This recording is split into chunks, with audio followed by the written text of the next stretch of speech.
my name's Philip Anthony. I work for a company called DP Engineering. We're based down in Redroof in Cornwall. We've been working in the aerospace sector for around 15 years, and a lot of the products that we manufacture for our customers have started to branch out into the space sector, and then those sort of products are now being sent up into space, mainly onto satellites that transmit data, but we'll take the customer requirement from build to print and send it on to our customer.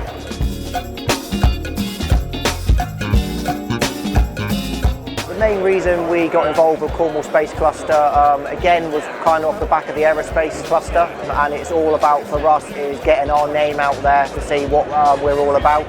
And aerospace, Cornwall and the Space Cluster, they are very good at promoting the local businesses within the region.